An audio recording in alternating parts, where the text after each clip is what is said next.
on and off mute just because I'm in the middle All of right, eating welcome dinner. to another episode of the Gunfire Sessions. Now, did you say you were hitting the gym again? Now I'm eating. I don't want to make Okay. Nick hungry again. No, you're good. You're fine. I broke fast a little bit ago after some empty stomach cardio. So Speaking of food, any of you guys tried the carnivore diet yet? no, we were just talking about that last night though. Yeah. What's your thoughts? So it was reframed by I'm trying to remember who it was. It was one of the dudes is kind of hooked up with Mark Smelly Bell. I don't know if you guys are familiar with him. He does he does some stuff on YouTube.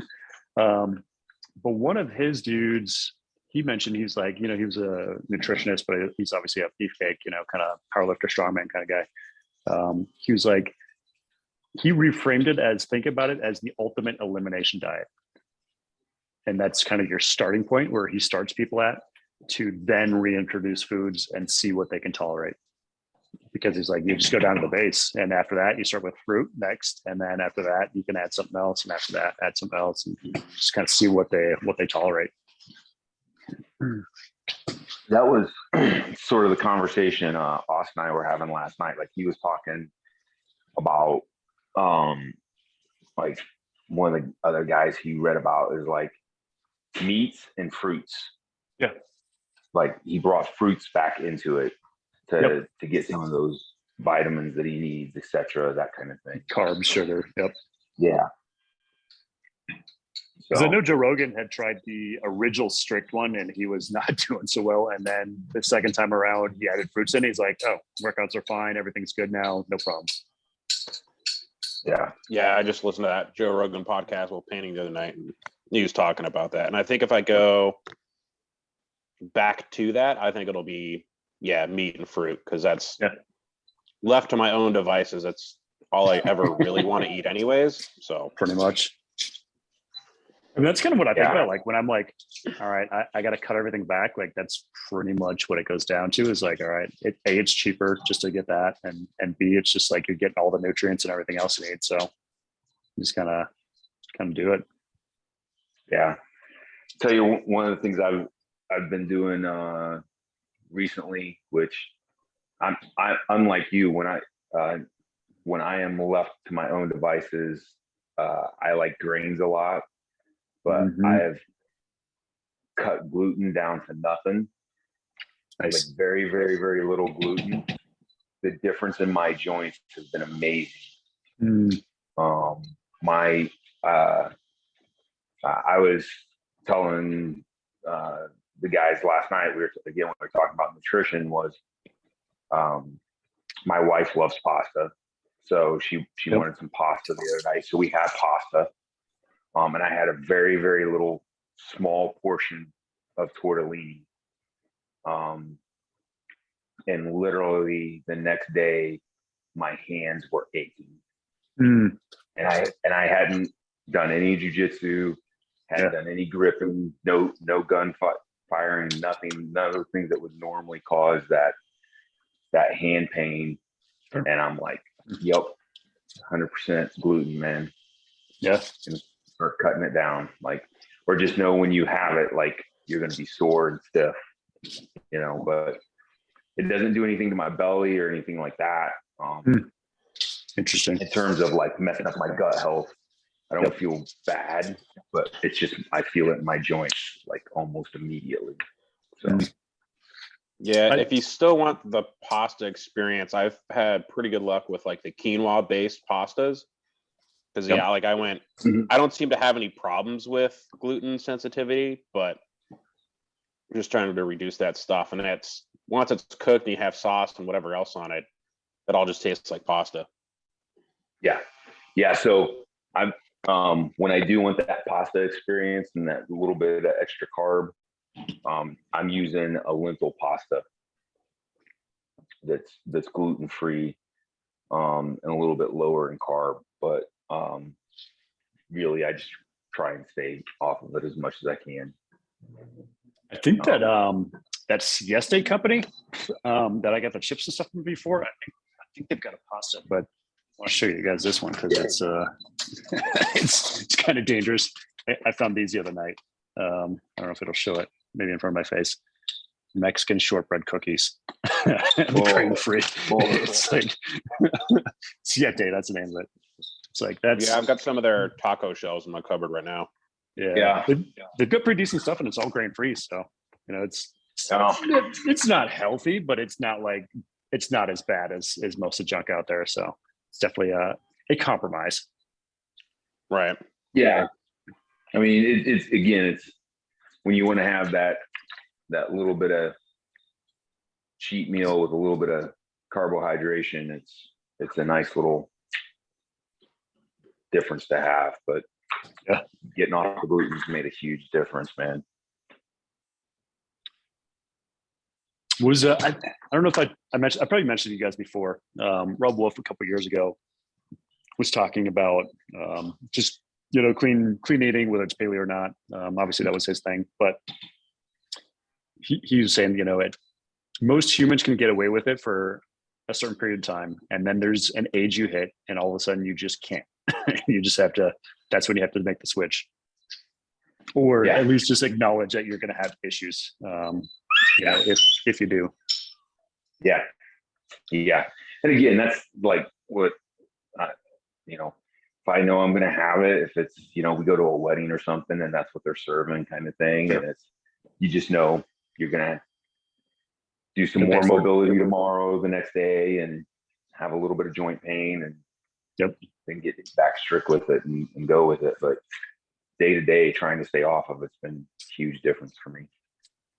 I'd be interested to see what would happen if you consumed it and did a walk after the meal, and see if that just kind of pushes it around, gets it through, gets the circulation going. I don't know. Maybe do some of the recovery stuff. Yeah. Well, I can tell you is like when I wake up and have that, I jump, which I do them every day, but the tack fit mobility routines. Yep. And then I really get, because I feel it most in my hands because I've got the arthritis in my fingers now. And I'll do all the hand motions and movements and the opening and closing. Huge difference. Yeah, just getting that blood flow in there. It's always it's always key.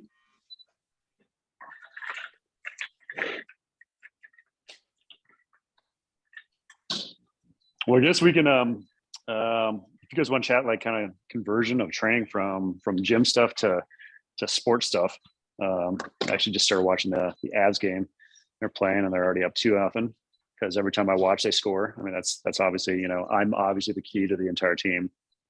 That's how it works, right? Exactly. No, it's interesting. I was listening to, I think I posted in the group. It was a basketball NBA strength and conditioning coach.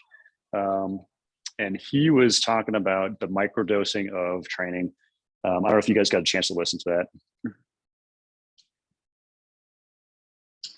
Yeah, I gave that a listen. That was interesting. It's something similar to that has been kind of in the industry for a while as far as sprinting goes.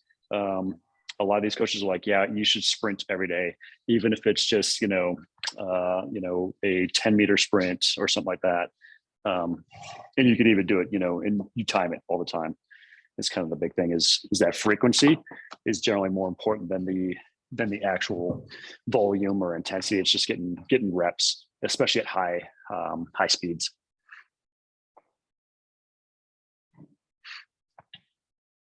Oh, here's Ephraim.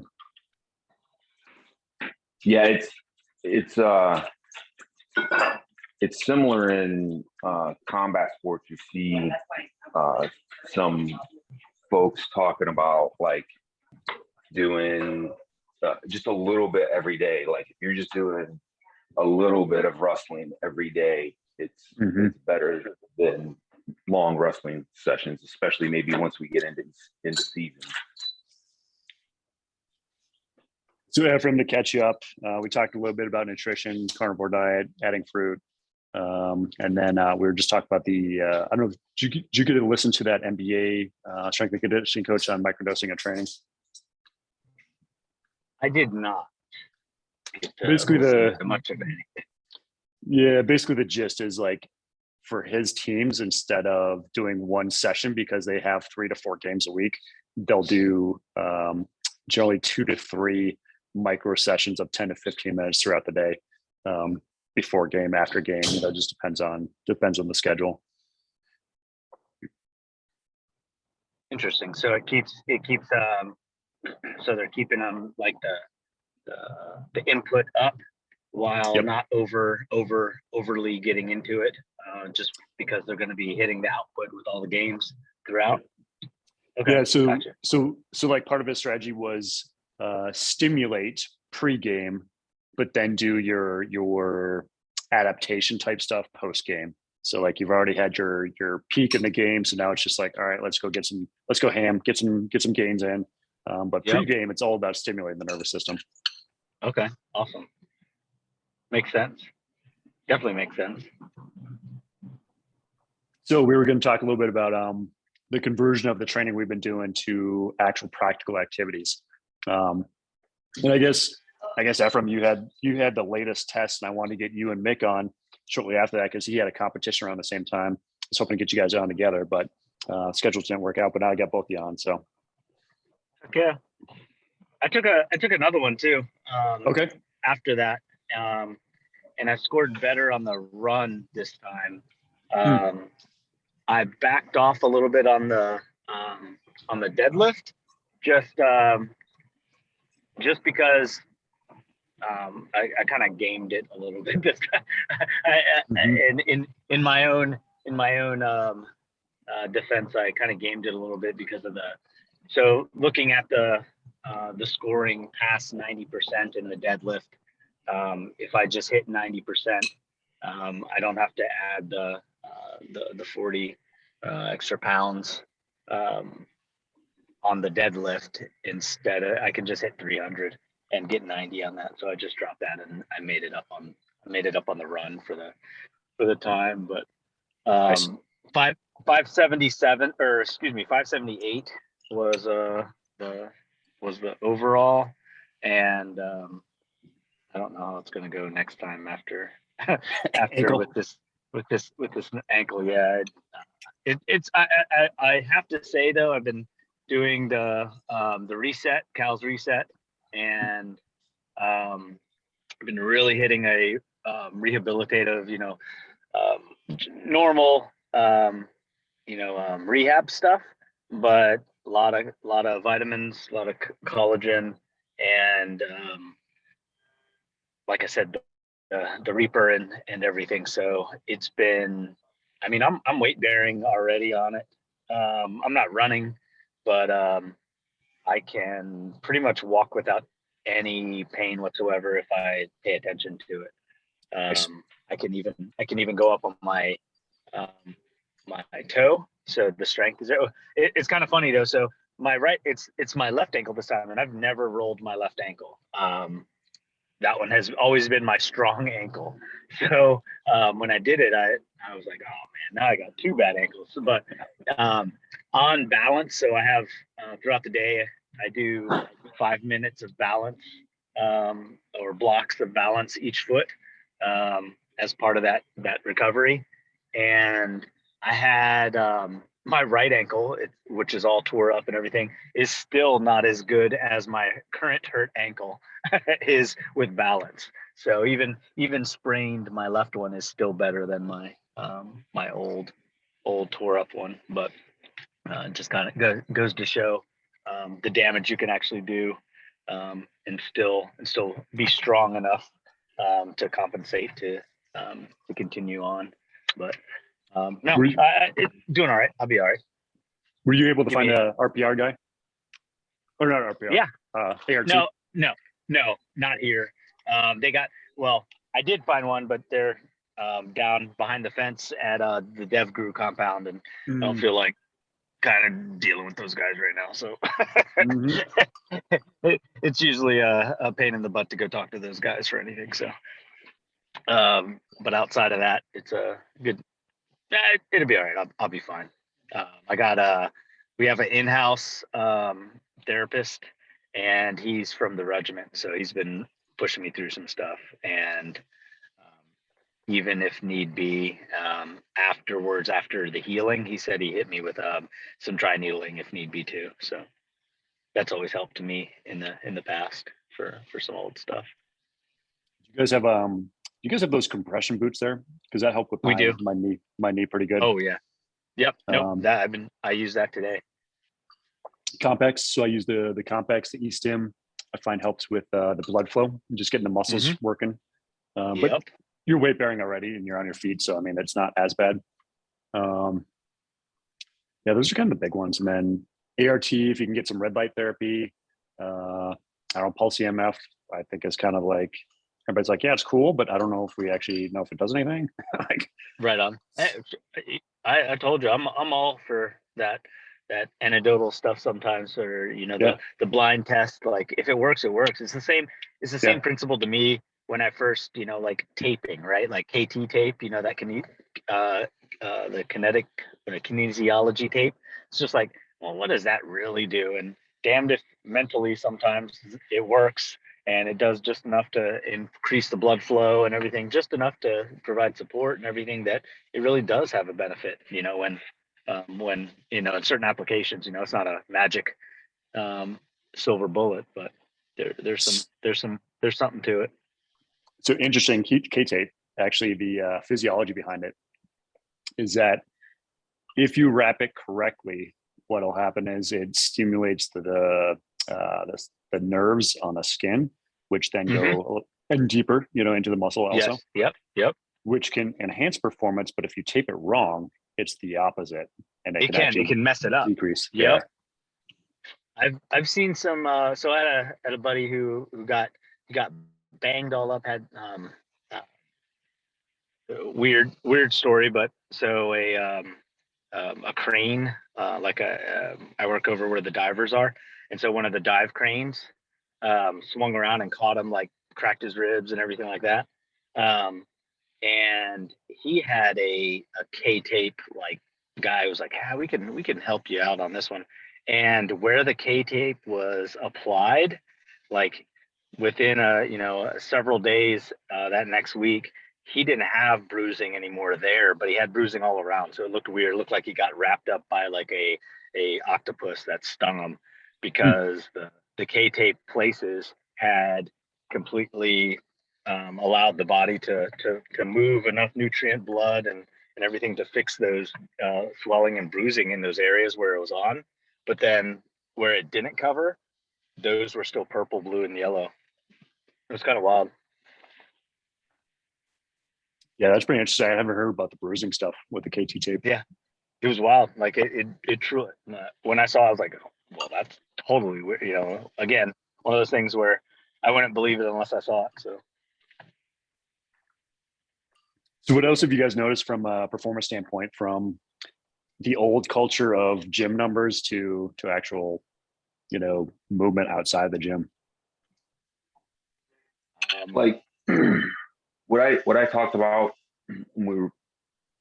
is the best way I could describe like the difference in performance for me has been I'm more reactive. Like it's not even to say that I'm quicker or faster per se, but I'm more stable and able to make transitional movements quicker on the mat. If that makes sense, right? I absolutely agree with that. With what Mick is saying. So it's not like I'm technically exponentially faster, but I get to where I need to be more efficiently.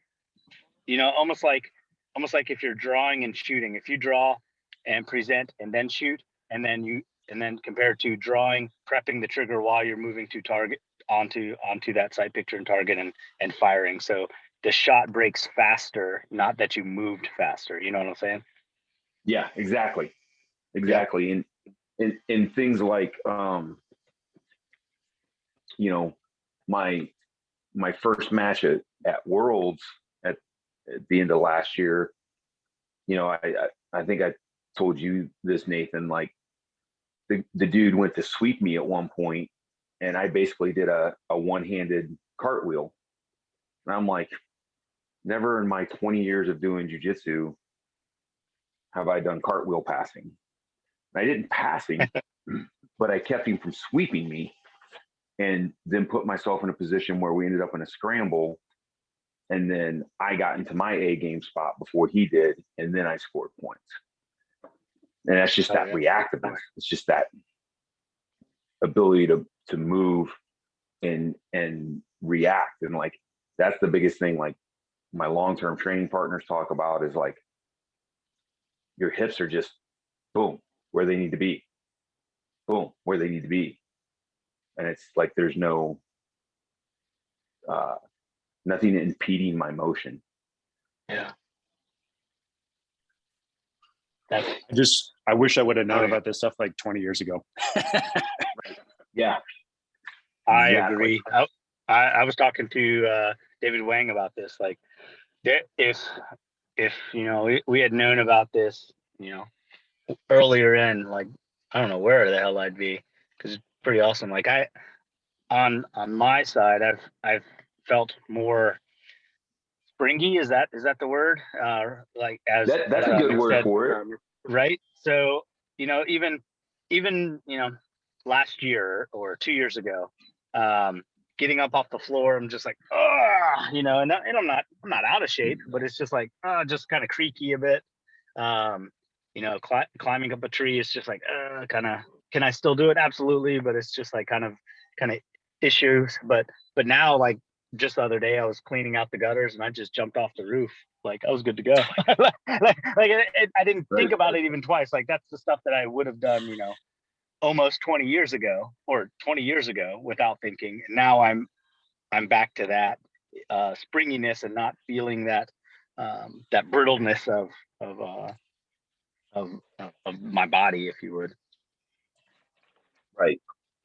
Yeah, I think that's a good way of putting it. And you know, like I'm coming off a little bit of a back injury, and so Nate's had me almost exclusively on the tack fit material, but like my movement's feeling really good. And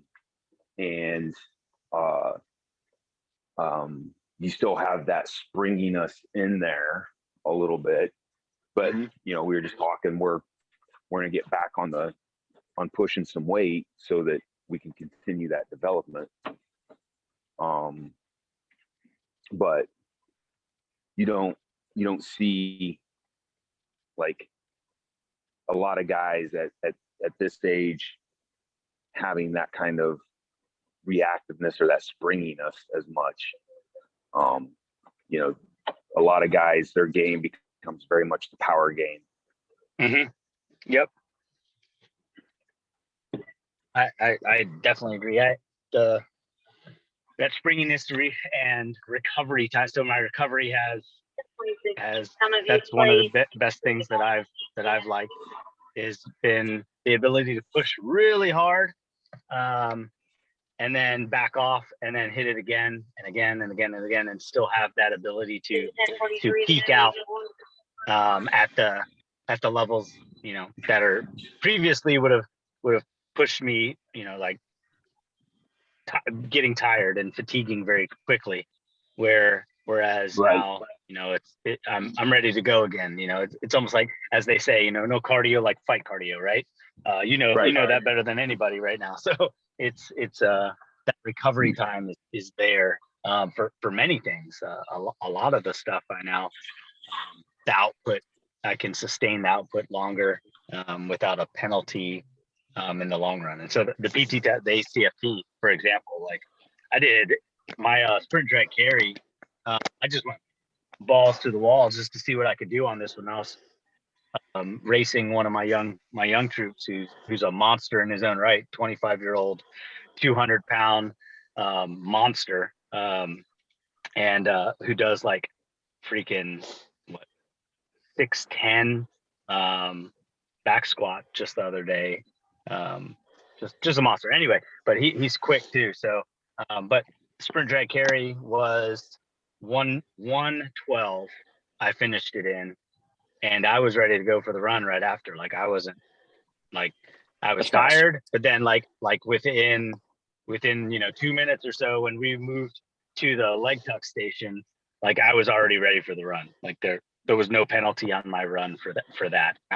Like there was no slowdown from the beginning that I jumped off the ground, that I popped up to crossing that finish line. Like that was good.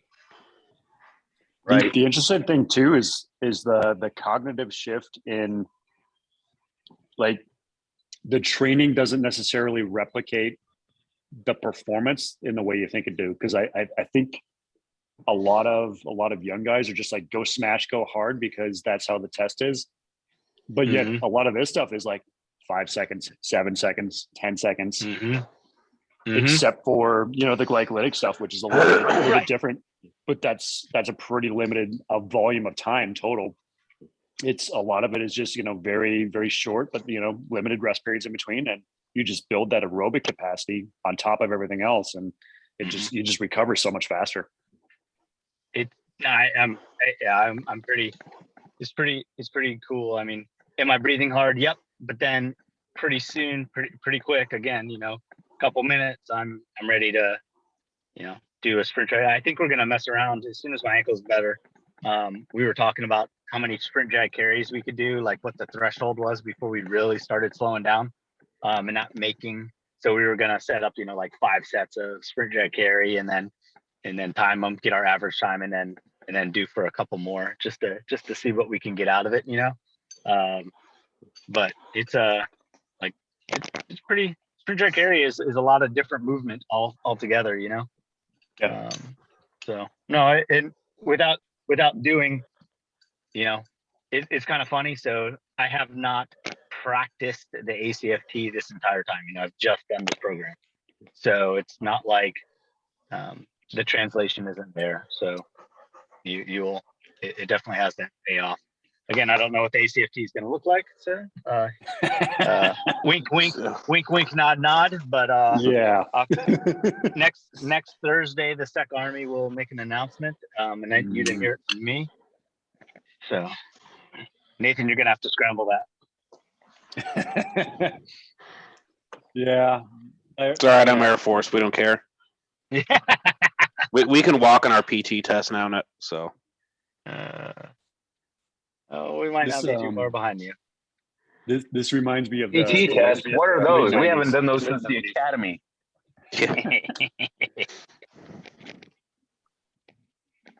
Yeah, this reminds me of like the late 90s, like, just doing a bunch of stuff that's really not super critical. And then it's like, hey, there's a fight going on. Yeah, whatever. We're still going to do useless stuff. We do what we want.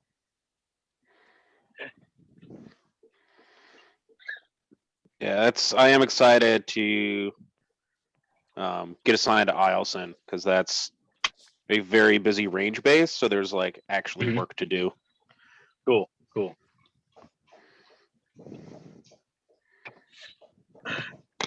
So Ephraim, before you came on, we were talking about dates for, possibly coming out here.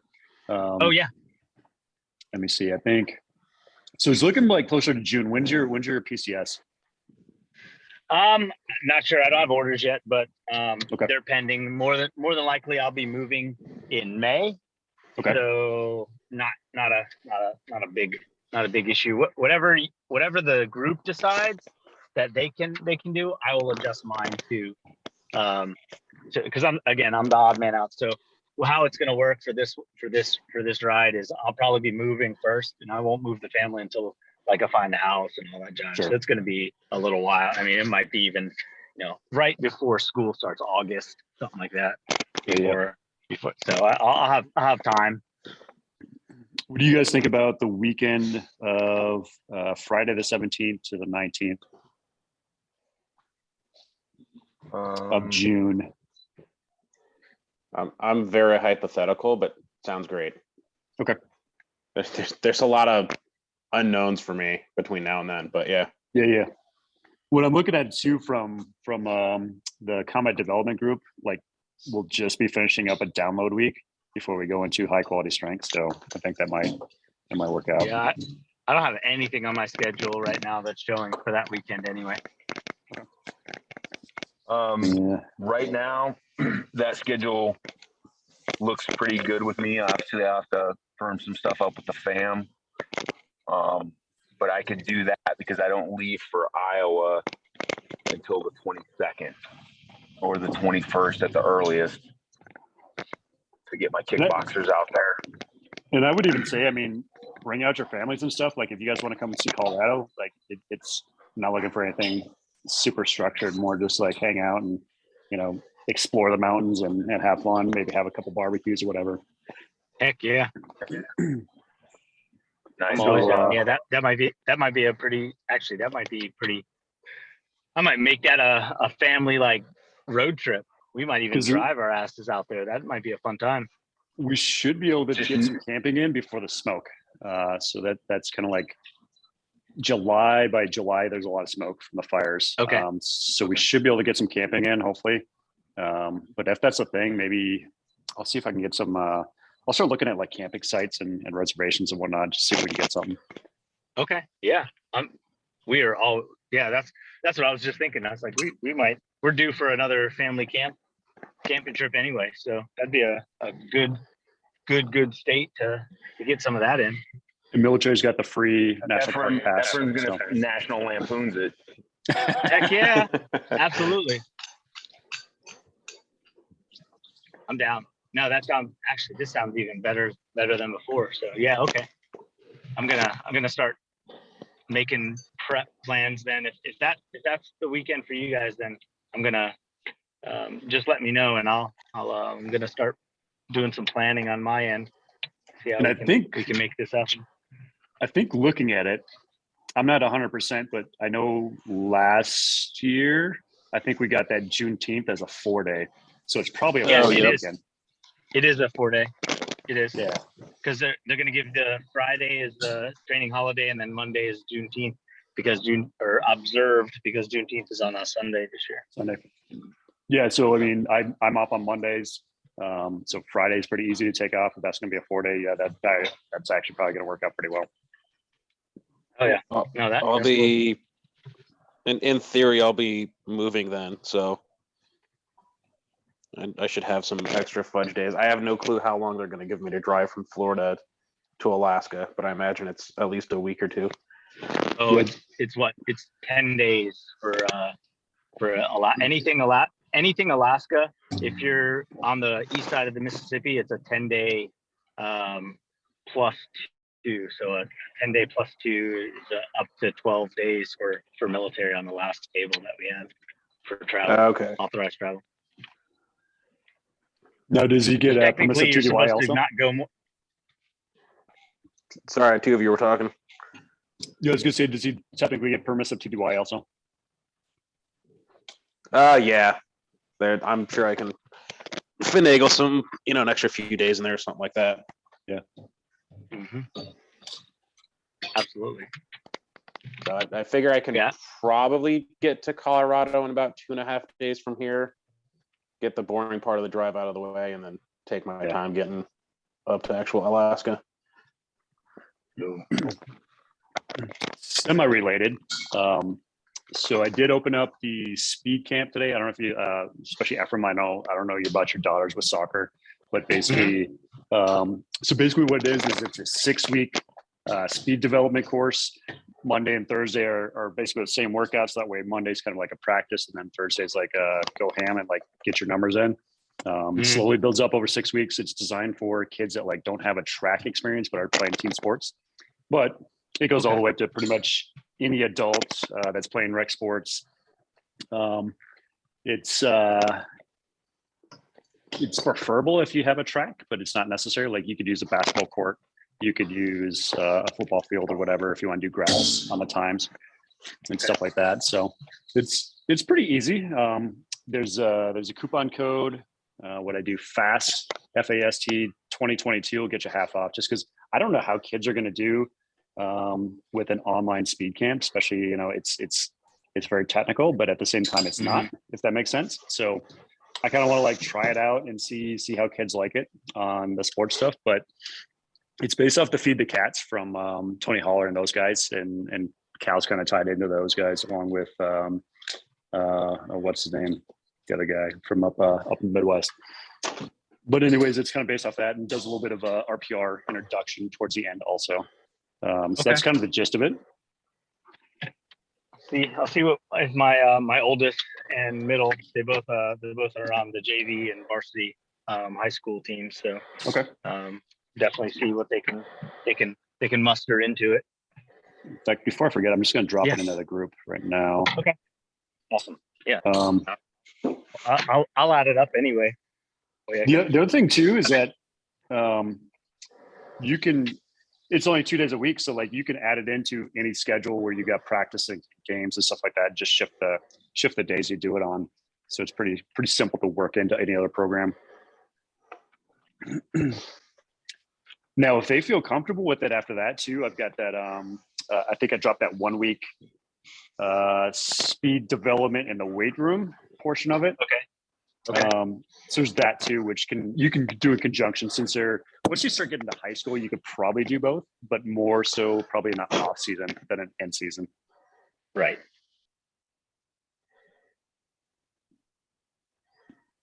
And I'll see how I'm feeling. Like my knee, I've been able to sprint on inside without too much issue so far. So I know they're kind of freaking out. They're like, "Oh, you're gonna have arthritis one day." I'm like, maybe, but I may try to do some of it also. God, there's a link, and I wish I can remember the name of it, but you can buy like track spikes for like $10. Like, it's super cheap. It's all the overruns from all the companies, and this company just basically purchases all the extras. So I'd be down to grab some of that. Yeah. So I mean, if they have your size, like you're looking at like $10 to $20 for spike tracks or track spikes. Wow. So wow. Yeah. Wow. That's dirt cheap. Well, I'd totally be down with that.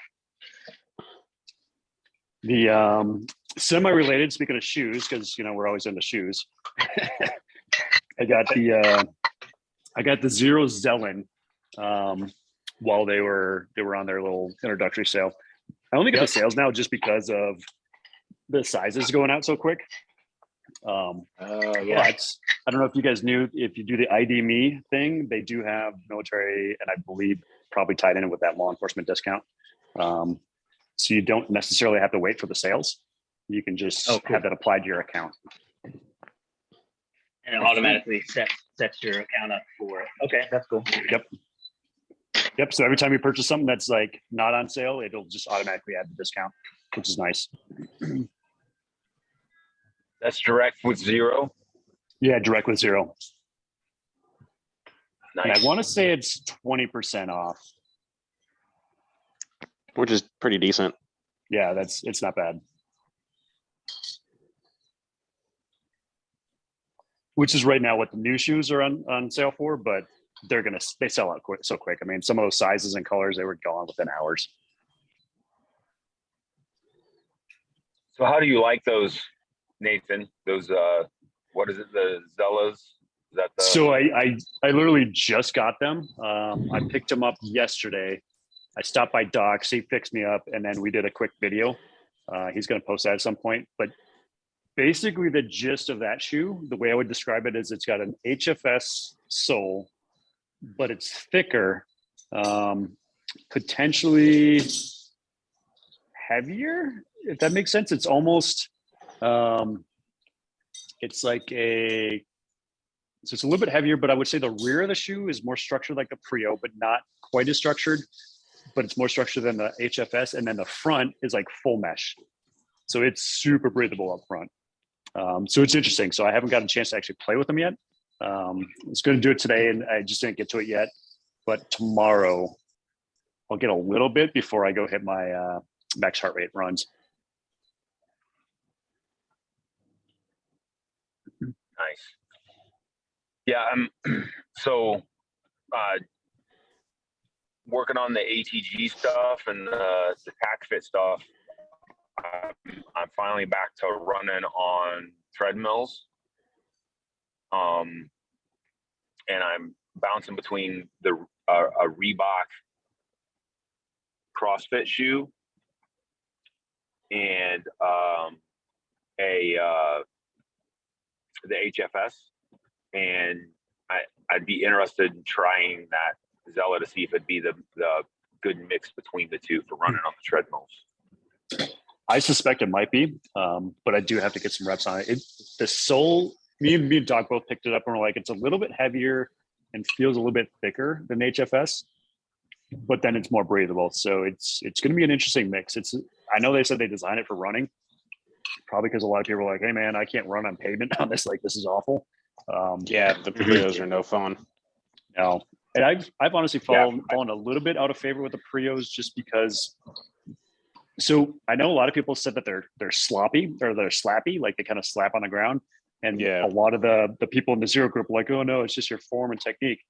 Well, then you try the TerraFlex, which is the exact same shoe, but with a different sole. It's just got the rugged sole for off trail, and it doesn't have the slappy feel. So, so I think it legit is just the Prio, because the TerraFlex is the exact same upper. I love my HFSs for the weight room. Yes. And even for short sprint stuff or like the agility ladder work, awesome. But for longer runs, they're harder. Mm-hmm. Yeah, my favorite all around is the HFS. 360 for the gym. I really like the Speed Force for just like walking and cruising. They're like a pair of socks with a sole on it. They're super light. Right. And if you can find them, I'm trying to remember. I think it's called.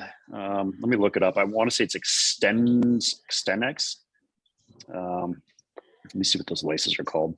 So basically, they're elastic. You guys have probably seen like the lock laces, where you got like the little thing it's just an elastic cord, and then they tie it off. They got like a little buckle or whatever. Yeah, I've seen those. Yep, they're just like their own little cinching down elastic, or shock cord almost. So the issue I had with those is that I found the excess plus the whatever the little cinchy thing is tends to flop around, especially if you're going high speed. So Extenex, so it's XTENEX, and you want either the 2 or the 300 series. Okay. And I think there's another company called Caterpillar or something like that. Basically, they do the same thing, and so they allow your foot to move the way it needs to. So like if you have a foot with more volume, it'll take up that slack. And so you got this little bit of stretchy. And so I put those on my, let me let Mick back in. So I put the Extenex. So Mick, I was just telling these guys about the Extenex laces, XTENEX, either the X400 or X300 or X200. So you put those, I put those in the Speed Force, and man, it just turns those things into like basically a slipper because you don't have to tie them or any of that other stuff, and there's nothing flopping around. So awesome.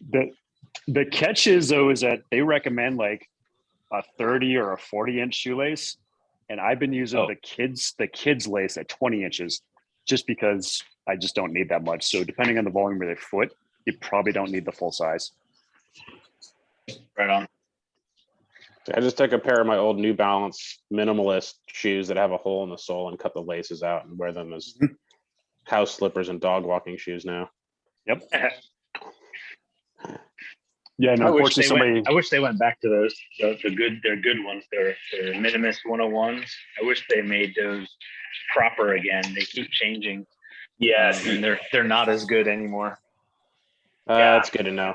I keep wanting to get another pair, but they were really hard to find there for a while, and they still are. You can find some, like you'll catch if you just run a Google alerts for Minimus on like Moose Jaw or something like that. They'll find a case of them or something like that, and they'll sell them or whatever for fairly cheap. But The newest ones are just, I think they're garbage. They don't, the cut is even different. They don't fit the same. They started using different material for like the part that covers your forefoot, that wraps around your forefoot, and it doesn't stretch like the old stuff did. So you end up, it almost gives you plantar fasciitis wearing them, because it ends up being either too loose or too tight, or it doesn't just ride right. There's something about it that just doesn't work anymore. So if you can find the old ones, totally. But any of the newer models are, unless they change something again to better, I won't mess with them. So at some point before the hiking season, I'm going to do another video with Doc and detail out my hiking shoe progression. Oh, awesome. Okay. Oddly enough, started off with, I was in Iraq looking for the lightest, most breathable shoes I could find for outside. So obviously in the gravel and all that junk that we have out there, sprinting. And so what I ended up with was a pair of Merrells that was like a water hiking shoe. And I had those things for years. And so I kind of started it because they were at the time, like minimalist shoes weren't really a thing yet. Five Fingers hadn't gotten popular yet. This is well before that stuff. So, so I used those for years, and I did so many miles of hiking with it that I just kind of got used to that sensitivity. And then I tried, then you go shopping for like other Merrells. You're like, oh, let me try these, because I had holes in them. I mean, they were just disgusting. And you get the chameleons, and you're like, dude, these are heavy. Like, why does everybody like these? These are awful. Yep. So, but it had the same tread. So then I don't remember where I went then, but it was just like this constant search. And then I found the Aero Sports Aqua or something. It was just like, it was another supposed to be water hiking shoe, and they were super breathable. You could feel the wind going through, fairly light. And they were awesome for years. And then but now that you go to like the Zero stuff, and now you can't go back. Like I looked for those for years. They sold out, and so I bought a bunch of them when they went on sale, and I finally found them like years later. But now I chime on, I'm like, my feet don't like them. So it kind of sucks. So what I'd like to see is Zero just to get some mega grip. So Doc is pretty in with Zero. So I'm gonna see if we can make some videos with him to explain what we're looking for and see if maybe they'll do something similar. Yeah, it sounds like they need to, at least on their hiking line, get in touch with, used to be 510 was like the hot shit for rubber, but Adidas bought them and have kind of ruined it. But yeah, like one of the sort of climbing shoes companies that make like the approach style shoes, and like one of those rubber compounds on the sole would probably be really good on those. And I don't know if like the cheaper version of Vibram Mega Grip works just as well, but I know that every shoe I have with Vibram Mega Grip is amazing on traction.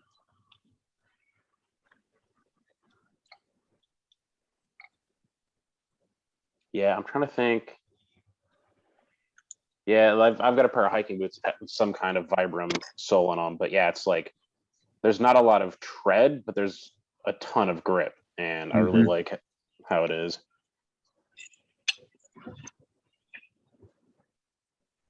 I used to nerd out a lot more on, well, because 510, they were the first ones to do a really good flat pedal specific mountain biking shoe that actually gripped really well onto the pedals.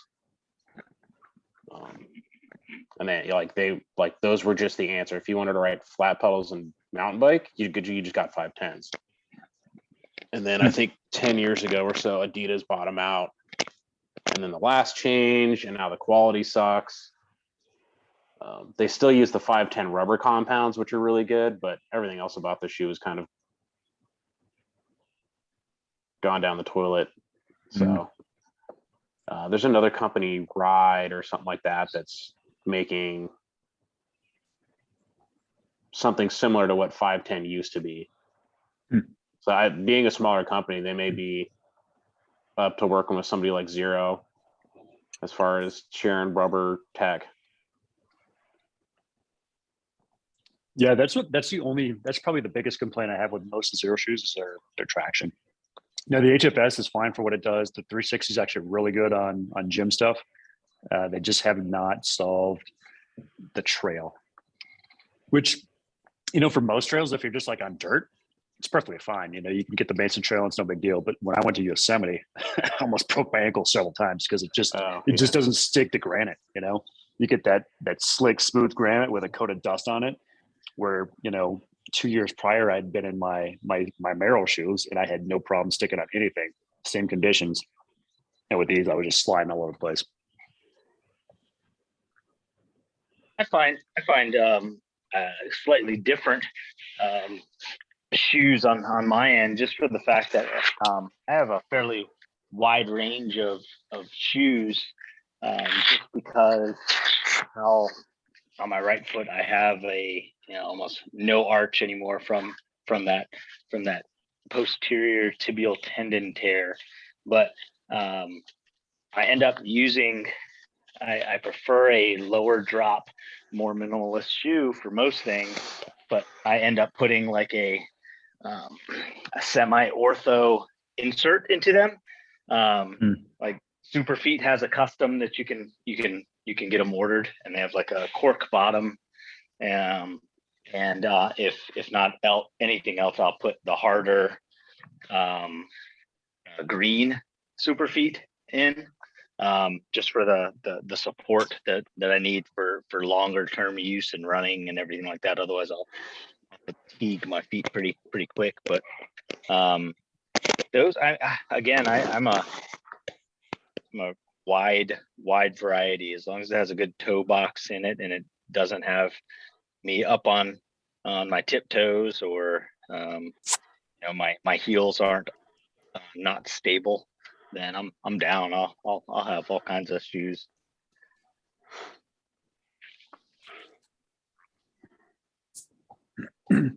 So not really related, and this might be a better topic for another night, but some we've been chatting around the office is I think most of us are kind of into a lot of the sci-fi and space exploration and that kind of thing.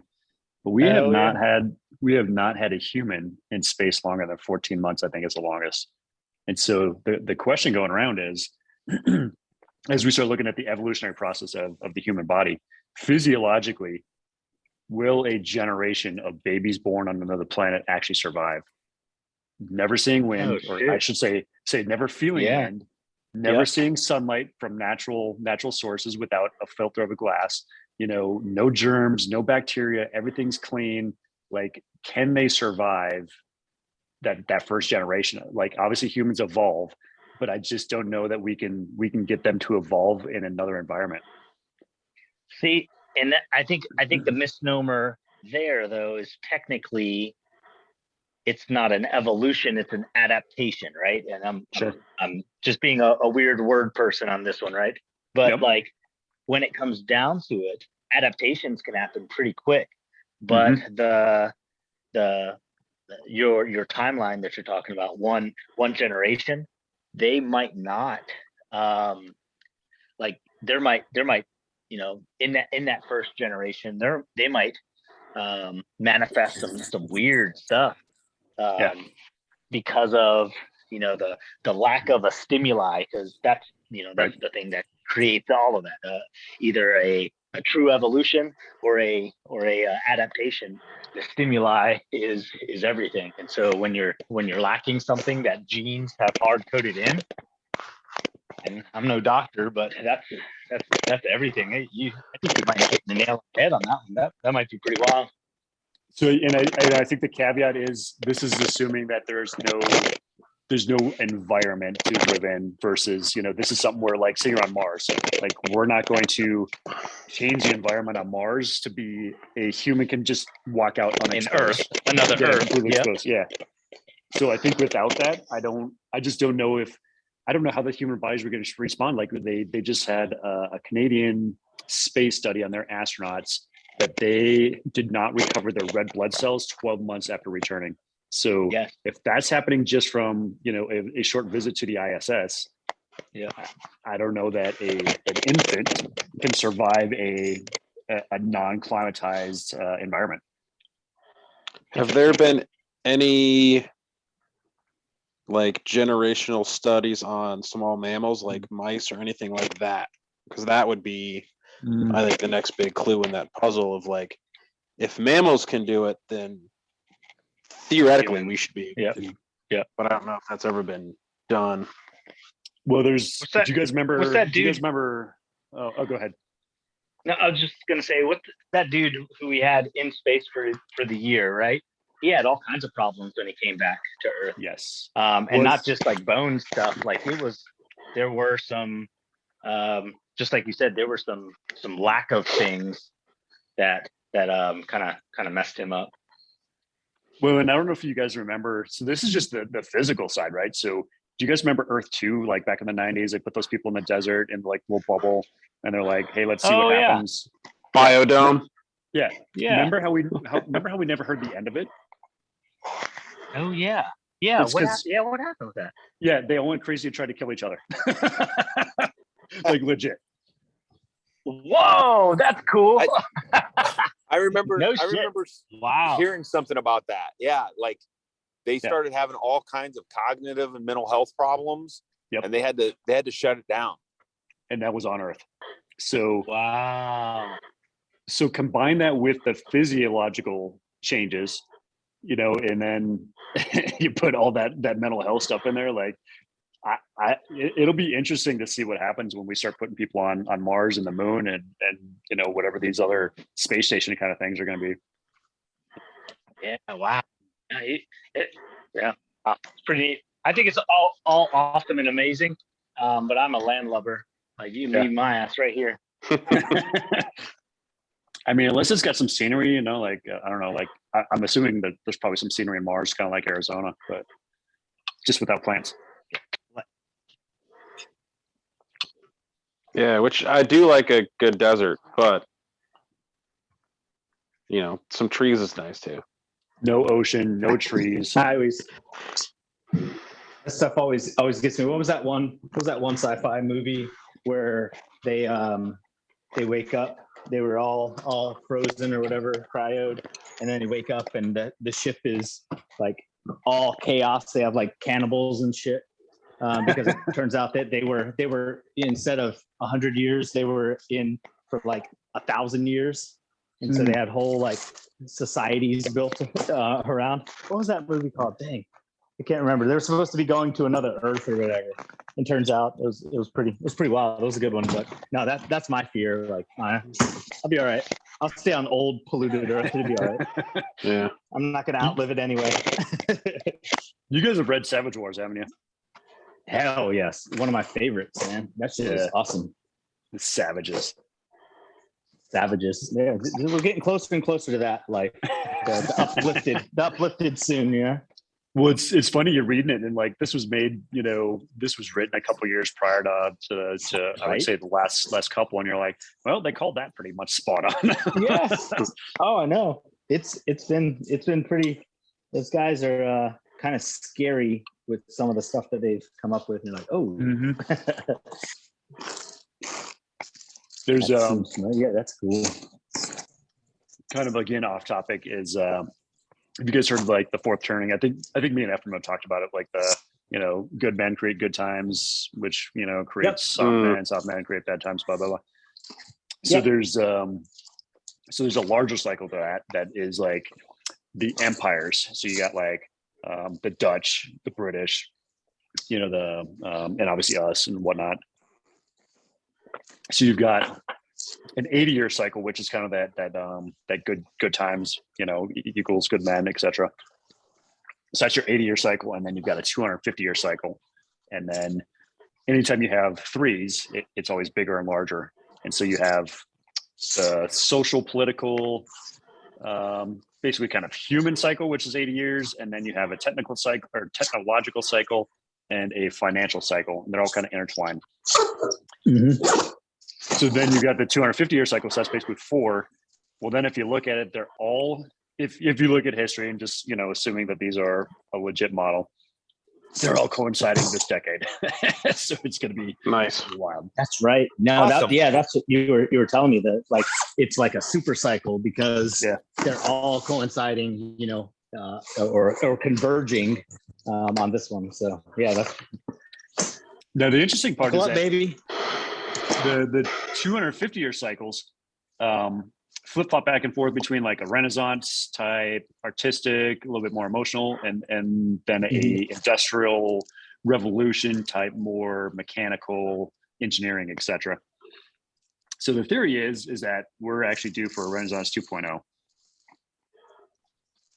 Yeah, Which- and that would be, like a technical revolution, like super batteries, fusion reactors, and all that shit.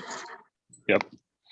And a lot more artistic. So I mean, you think about like when AR goggles become a thing. Think about the artwork that somebody can make in 3D. Now that there's no limitation based on a computer screen or a piece of canvas. Yeah, I've got a friend that I don't know if she's gotten into 3D stuff, but she does a lot of digital art type stuff. Yeah, and same kind of idea. Like the constraints you had before just don't exist there. Right. It's almost like sculpting, only much faster. Yeah, that's a good point. Dang, that's wild. Yeah. Kind of blends in with like what they're talking about with like NFTs and digital artists using those to build their brand. Yep. What's that virtual AR world even, and that shoot even, I don't know, Nathan, that kind of blends into some of the Savages, right? The Pantheon with having a digital world, losing bodies to the calorie life. Well, it's funny wild. because the Altered Carbon TV show did not really get into depth into what the books did too, as far as I love how they can like torture you inside your brain, like like 50 years in jail in your mind, Yeah, it's only been like 5 minutes. You're like, this is awful. Yep. That was the second book was freaking ridiculously cool. Yeah. I was kind of sad that the second season didn't really live up to it. No, not at all. But whatever. We all know that. It's Hollywood. Well, I think we should probably continue our sci-fi stuff a little bit later. We've already gone a little bit here, so we should have, sci-fi, a sci-fi pod. Have a sci-fi night. We'll have to cool. We'll have to make sure Chris is on because I know she's into the Savage Wars and that whole series. She's an author of one of a few of the books now. Oh no shit. Yeah, dude. She has her own. She and Andine Broxton in the that's her character, man. Oh no kidding. Yeah, she wrote what don't never forget or something. I'll send it to you. It's free now on Audible. I probably listened to it because I know there's one that was like only on Audible, and that might have been it. It was like Braxton's backstory. Yeah. Chris wrote that. No kidding. That's cool. Yeah, dude. Hell yeah. No, she's down. Yeah, we can definitely discuss fitness in the sci-fi future. I had a lot of predictions a couple years ago, and it happened for professional Olympic athletes, but it didn't really go mainstream. That's cool. All right. I know Kung Fu. That's all I'm looking for. I want to get dropped in and figure it out. Immediate. So awesome. All right, gentlemen, I gotta get these kids to bed. Yep. Get them ready for tomorrow. So. Well, it's always a pleasure. Bounce too. I gotta start shift here, so awesome. Cool. I'll catch up with you guys. We gotta do this more often instead of like once a month. I'm paying for the Zoom membership. I'm down. Might as well use it. Yeah. Hell yeah, man. I'm down. Yep. All right, man. I will talk to you guys later. Have a good one. Right. Later. Thank you guys. Gone.